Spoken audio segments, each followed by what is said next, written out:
Welcome to the episode of the Jeffrey Walker Show. My guest today is Rebecca Naomi Jones, which you've seen in American Idiot, and a whole lot more. She took over Selena Hall in Hedwig in the English. So what was it like making your Broadway debut?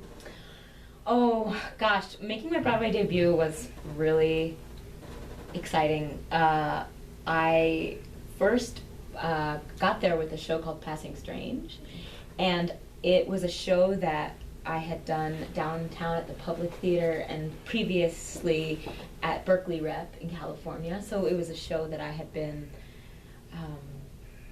working on and falling in love with for a couple of years, and then it was just a treat to bring it to Broadway, and it was this little show that that went so much farther than we thought. Yeah,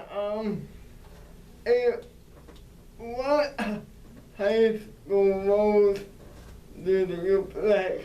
Oh, well, I didn't do musicals in high school, weirdly enough. We only did straight plays, I think because I went to a small high school, so we didn't have all of the equipment and money for big musicals, but we did, I played a character in this show called I Never Saw Another Butterfly, which is about the Holocaust. It's actually really sad and very deep for high school kids, but I remember really loving that. And we did The Rhymers of Eldritch by Lanford Wilson. I don't remember the character names, but they were fun roles. And I think we did like a French farce, and we did some Shakespeare. I think I played Kate in The Taming of the Shrew. Did you go to a regular high school or like a performing arts? I went to a regular high school, but it was a private school. I grew up down in Tribeca in Manhattan, and but I ended up going to a small private school. You know, my parents didn't have a ton of money, but we, you know, got financial aid because I could sing, and so yeah, it was a small private school, but it happened to have really good arts education. Is that why you picked that school? Or? Yeah, we looked at a bunch of different schools, and we just fell in love with that one. It was really concentrated, small classes with a lot of good attention to the kids. That's only because the plays that you're mentioning are not, like you said, shows that they do in a regular public school. That's right. It would be more at a theatrical school. That's right, right. But it's just I think because it was a really small school, so you know that's how they made it work. But it was cool. I think also it was because our drama teacher was very serious about us, and she treated us like adults and like artists, and so she wanted us to be able to explore complex themes with theater, and I think that's part of the reason I fell so deeply in love with theater, because I was challenged at a young age. So yeah. I'll ask her this question. Thinking of high school, Yes. how was Rebecca, 18-year-old Rebecca in high school? Was she a theater nerd, or didn't you hide away from theater? How were you in high school? I was I mean, do you mean like my personality? Yeah.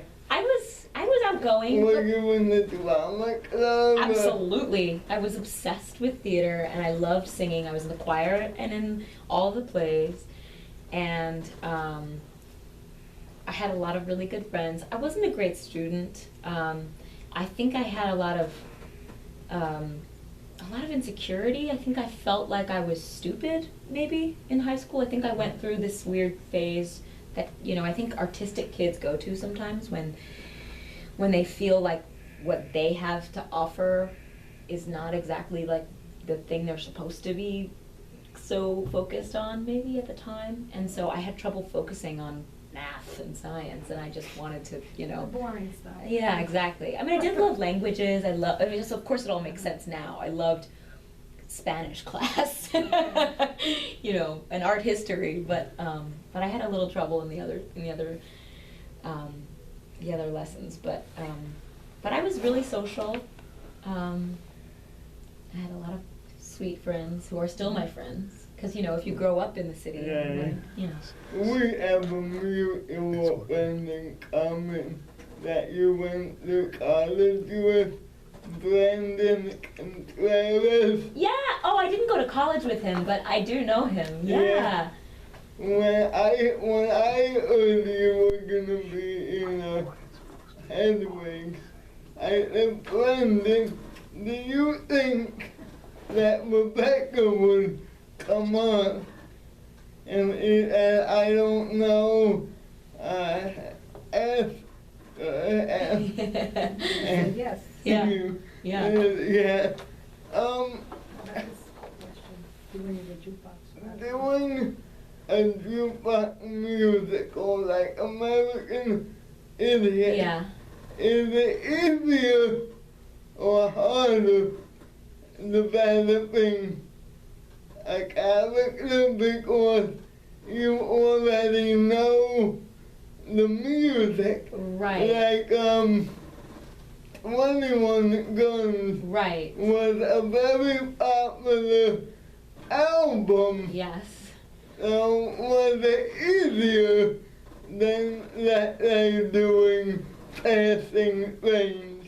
It was, that's a really good question. I think it was easier and harder. I think it was really, what was great about learning the material for American Idiot was that I did have these songs that I could listen to, and so it was easier to learn them because I could hear them. Whereas with Passing Strange, we just learned by doing. And with Passing Strange, it took it a step further because they taught us the songs like just on a guitar, and we would just repeat back to them. We didn't even have sheet music.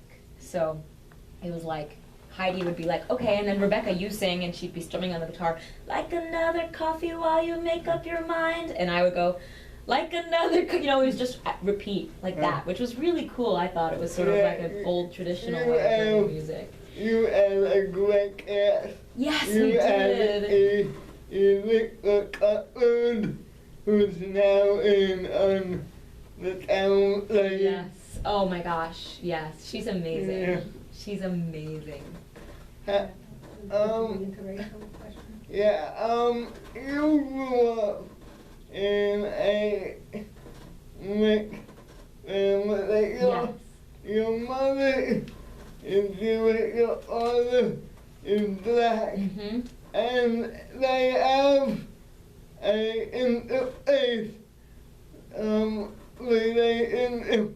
So how was that growing up? Did you get Hanukkah and Christmas? Did I get what? Hanukkah and Christmas. I kind of did. Yeah. Yeah, when I was a little girl, I got Hanukkah and Christmas. My dad sort of cared less than my mom, I think. And so like as I got older, the Christmas sort of faded away and we continued to celebrate Hanukkah and more of the Jewish holidays. Yeah. But yes, we did celebrate both when I was a kid, which is I think the time when it really matters. Right. And You got bat mitzvah? yes, I got bat mitzvah June 4th, 1994. Wow. Yeah. So do you Yeah. follow the Jewish religion now, or? In some ways I do. I mean, I do insofar as I think a lot of Jews do, and I guess at least a lot of Reform New York Jews do, which is like, you know, I really do feel a part of the community, and I feel a lot of the traditions are in me. I don't go to synagogue regularly. I go sometimes, like when my mom really wants me to, or for high holidays, you know. Yeah. When the rest of us go. Exactly.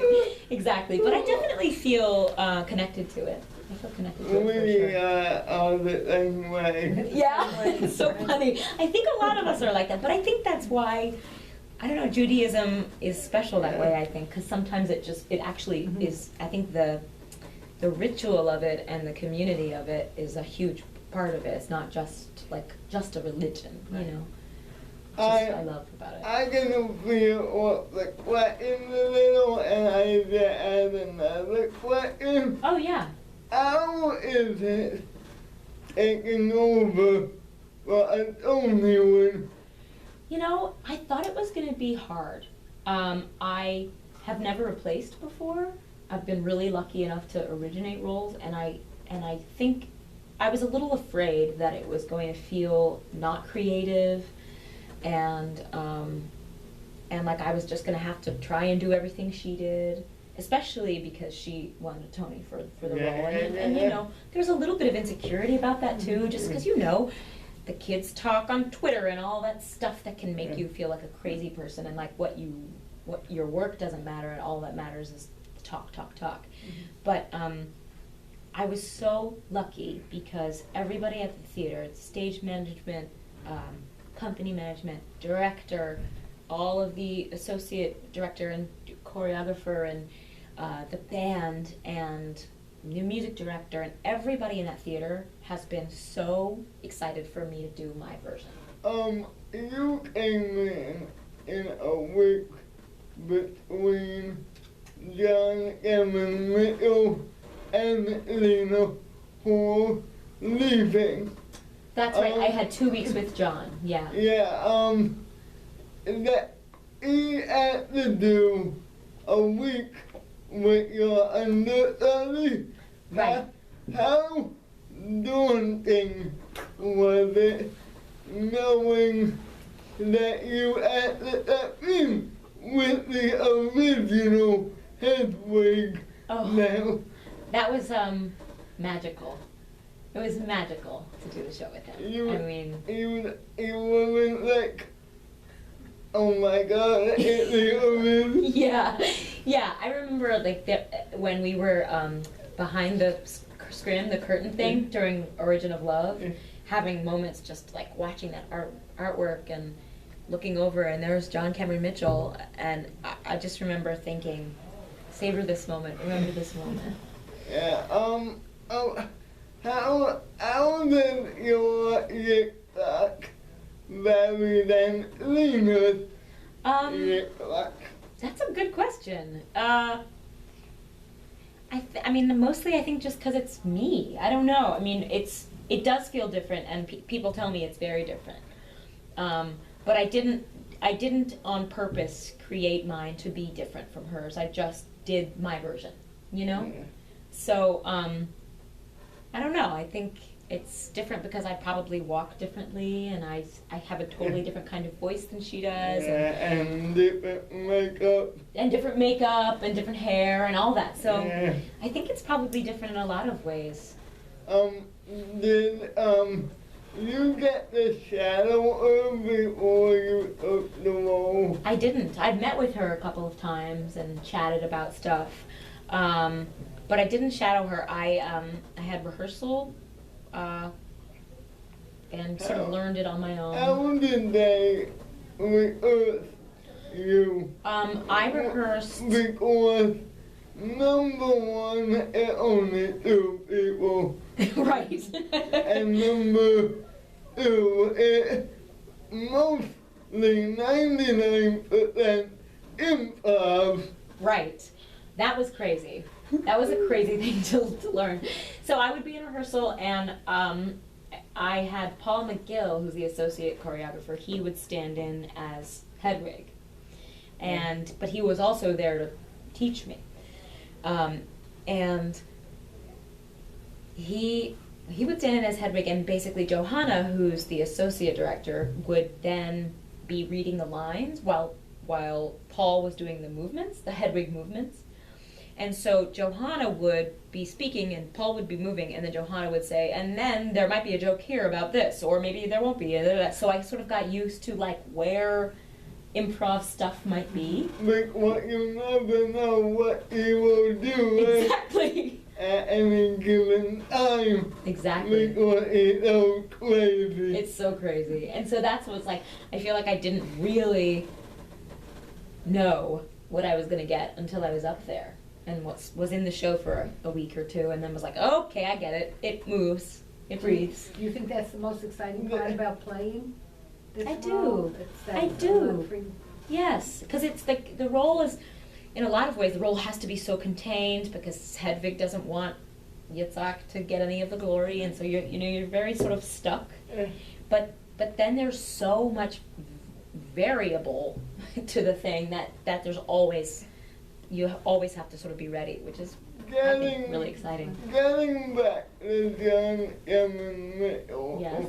for a minute, he admitted in the interview he liked to push literally how much he could break you and Lena and the band. Yeah. You mean to laugh? Yeah. Yeah. Like, Yeah. I was I think I've been pretty good about it. But John, I've been really good with Darren. But John, man, it was in the beginning. It was really hard. I didn't laugh ever, but there were a couple moments where I had to like really concentrate and really breathe. You know, especially it's like something about it's when it's the physical stuff really makes me laugh. When it's funny jokes, it doesn't make me laugh that hard, but. It's like when his eyelash would come off and he would put it on my mouth like Hitler. That made me cry. I mean, just because there's something about the visual of it and imagining the audience seeing him do this just makes me laugh. And also, John has this mischievous little twinkle in his eye all the time, and it just makes you laugh. So I don't know. I love that man. Yeah. What did Lena Hawk give you the advice? She was the one who told me about how you always have to be ready for the mic cables to be a problem. I don't think I really had anticipated that as much in rehearsal. I think I'd sort of been told, but she was the one who was like, just be ready. Be prepared at any time to know that you're going to have to improv, maybe. Like Hedwig will improv with you, so know that you have to be ready for that. But also, that the mic cables are this variable that you cannot control. And so, Hedwig's moving all over the stage, and the mic cables are getting caught in things, or sometimes he throws it to sort of get it out of his way. Yeah. But then it gets all tangled in the band platform, and Yitzhak's job as the roadie is to go fix that stuff. So Lena told me to be prepared for all of that. Like, that's something that you can't rehearse. You just have to be ready. So that's come in handy quite a bit. Yeah. Why did they get that look from the greaser look than the cornrow? I think. And you put on a beard. You wear a beard. Yeah. I think it's because this is another thing, like, they didn't want it to feel like I had to do the version that was there before. And I think the hair designer, Mike Potter, based on what I looked like, he thought that the greaser look maybe wouldn't fit me, like wouldn't look right on me. And so he thought, why don't we try something else? Why don't we try a different look? Something that still works with the same costume, still sort of provides this sort of like cool hip thing, but like maybe let's work with the fact that you're half black, and let's try and, I don't know if you've ever seen the movie Fame, but they were sort of basing it off the character Leroy. Yeah. Oh, and the beard is because I happen to just have more of a feminine face than Lena. Not Lena's a very feminine person. I don't mean it in a bad way, but she's more angular, and I have like a heart-shaped face, and so on me it was like it wasn't enough to just. So I had to sort of Did they approach you to do the role, or did you hear about it and come to audition? Both. Way back when they were casting for the first, not the original, but for the original Broadway, I knew I had a whole bunch of friends who were going in, and I wasn't going in, and eventually Michael Mayer called me, and it was like the end of the week before the week where they were going to do final callbacks. And Michael Mayer called me on the phone, and he was like, hey, because he knows me from American Idiot. He was like, hey, Rebecca, so, we're doing Hedwig, and we haven't called you in for Yitzhak because, obviously you're not exactly like the typical type, you know, it's like he's a Croatian and all this stuff. He's like, you know, I think basically he was